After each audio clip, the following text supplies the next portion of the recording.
Bismillahirrahmanirrahim. Assalamu alaikum. This is me Muhammad Asif and you are watching my YouTube channel Asif Zeb MLT videos.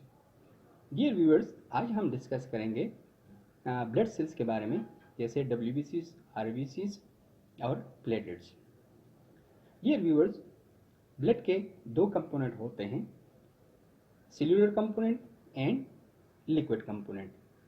जो liquid component है उसको हम कहते हैं plasma, जो कि 55% है, जबकि जो सेल्यूलर कंपोनेंट है वो 55% है. अब सेल्यूलर कंपोनेंट में थ्री मोस्ट इम्पोर्टेंट सेल्स जैसे WBCs, RBCs और प्लेटलेट्स ये मौजूद होते हैं. अब WBCs को WBCs क्यों कहते हैं?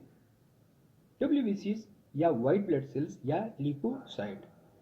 ल्यूकोसाइट जो वर्ड है वो ग्रीक से डिराइव है और ल्यूको का मतलब है वाइट और साइट का मतलब है cells. So this means that these cells are white blood cells. लेकिन डियर व्यूअर्स, जब हम स्लाइड देखते हैं, पेरिफेरल स्मीयर देखते हैं, तो उसमें हमें नज़र आता है कि वो कलर्ड नज़र आते हैं. मीन्स कि जो न्यूक्लियस है वो पर्पल कलर का नज़र आता है, जबकि साइटोप्लाज्म लाइट ब्लू कलर या लाइट पिंक कलर नज़र आता है और उसके ग्रेन्यूल्स भी हमें डिफ्रेंशिएशन हम उसमें कर सकते हैं. तो फिर WBCs को WBCs या वाइट ब्लड सेल्स क्यों कहते हैं? तो डियर व्यूअर्स, रिमेंबर कि शुरू में जब स्टेनिंग डिस्कवर नहीं होती और स्टेनिंग जो रोमानोवस्की स्टेन है वो रोमानोवस्की ने जो कि एक रशियन फिजिशियन था उसने डिस्कवर की थी ब्लड सेल्स की मॉर्फोलॉजी को चेक करने के लिए और देखने के लिए.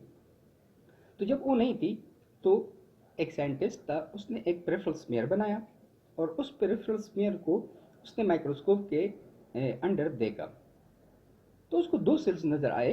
एक वो सेल्स थे जो कि रेड नज़र आ रहे थे और एक वो सेल्स जो कि कलरलेस थे. जो रेड सेल्स नज़र आ रहे थे तो उसने उसको नाम दिया रेड ब्लड सेल्स, जबकि जो कलरलेस थे और वाइट थे उसने उसको नाम दिया WBCs. तो जब स्टेनिंग डिस्कवर हुई तो स्टेनिंग डिस्कवरी के बाद इनके कलर्स फिर हमें डिफ्रेंशिएशन हम उसमें कर सकते हैं. रोमानोवस्की स्टेन जो है, रोमानोवस्की स्टेन्स बेसिकली वो स्टेन्स हैं जो कि एसिड और बेसिक प्रिंसिपल पे रिलाई करते हैं. तो रोमानोवस्की के जो स्टेन है उसमें दो डाई यूज होते हैं. एक को हम कहते हैं मिथाइलिन ब्लू और दूसरा यूसिन. ये दो डाई उसमें यूज होते हैं. रिमेंबर, जो यूसिन है वो एसिडिक पीएच वाला डाई है, जबकि मिथाइलिन ब्लू ये बेसिक डाई है. तो रोमानोवस्की जो स्ट्रेन्स है उसके जो प्रिंसिपल भी यही है. इस पर हम डिटेल में एक वीडियो बनाएंगे. प्रिंसिपल भी उसका यही है कि एसिडिक जो डाई है, जो यूसिन है, वो basic component of the cell को स्टेन करेगा. यूसिन जो कि एसिडिक डाई है वो basic component of the cell को स्टेन करेगा, जबकि मिथाइलिन ब्लू क्योंकि ये बेसिक डाई है इसलिए ये acidic component of the cell को स्टेन करता है और ये पर्पल कलर फिर हमें नज़र आता है.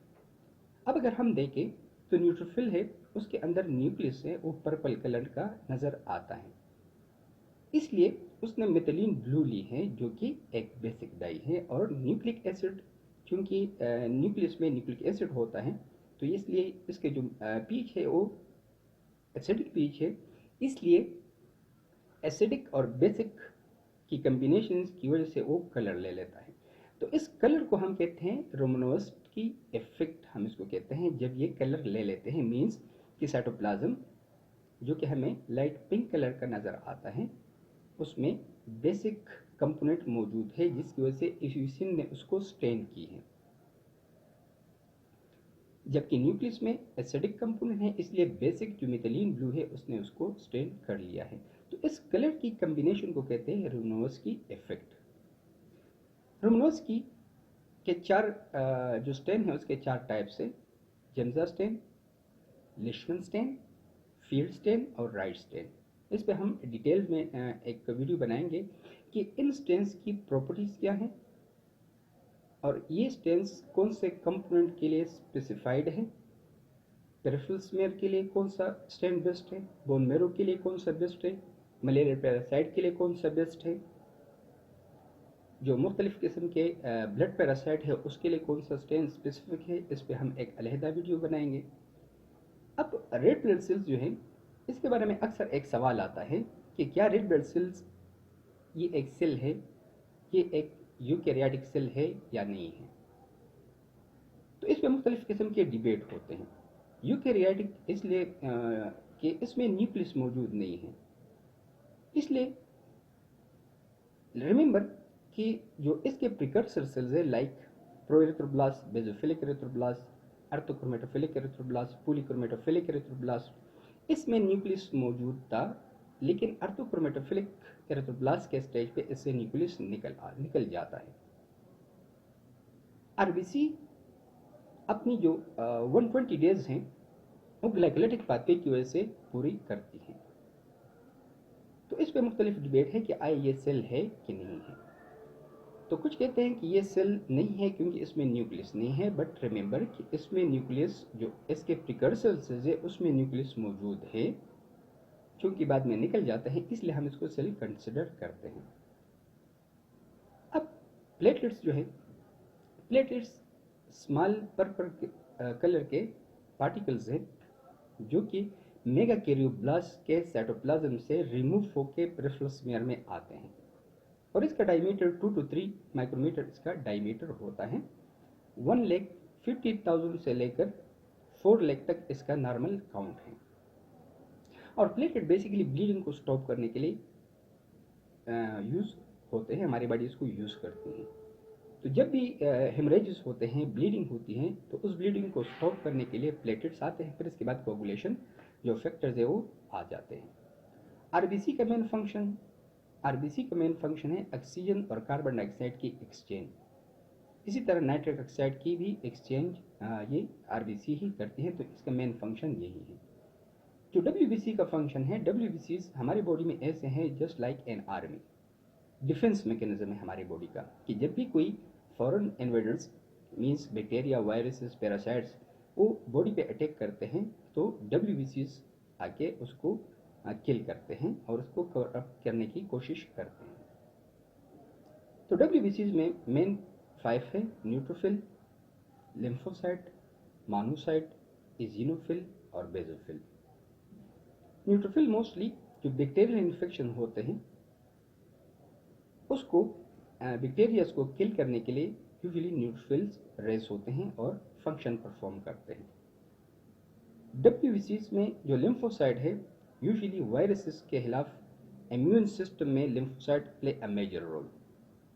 फिर इसमें टी सेल्स और बी सेल्स हैं। बी सेल्स फर्दर जाके ये बनाते हैं एंटीबॉडीज बनाते हैं, मीन्स जब ये डिफ्रेंशिएट होते हैं प्लाज्मा सेल में तो वहाँ पर जाके ये एंटीबॉडीज बनाते हैं। और antibodies or immunoglobulins are basically those substances which is produced by our body against foreign antigens, or even in some conditions like in some disorder autoimmune hemolytic anemias या autoimmune disorders जो होते हैं, हमारे body अपनी ही antigens के खिलाफ antibodies बनाते हैं। मोनोसाइट अगेन ये भी वायरसेस के खिलाफ बहुत ही इफेक्टिवली फंक्शन परफॉर्म करते हैं और इम्यून सिस्टम का एक इम्पोर्टेंट कंपोनेंट है। और ये फेगोसाइटोसिस में भी मोनोसाइट्स काम करते हैं। मोनोसाइट जब टिश्यूज में जाते हैं तो इससे बन जाते हैं मैक्रोफेजेस। इज़ोनोफिल मोस्टली पैरासिटिक इन्फेक्शन में ये रेस होते हैं या एलर्जिक कंडीशन में भी ये रेस होते हैं। और बेसोफिल ये हाइपर सेंसिटिविटी रिएक्शन या एलर्जिक कंडीशन में ये भी रेस होते हैं। तो these are certain cells in our body और उसका कुछ काम है और उसके मेन फंक्शन हैं। तो थैंक यू सो मच। अस्सलाम वालेकुम।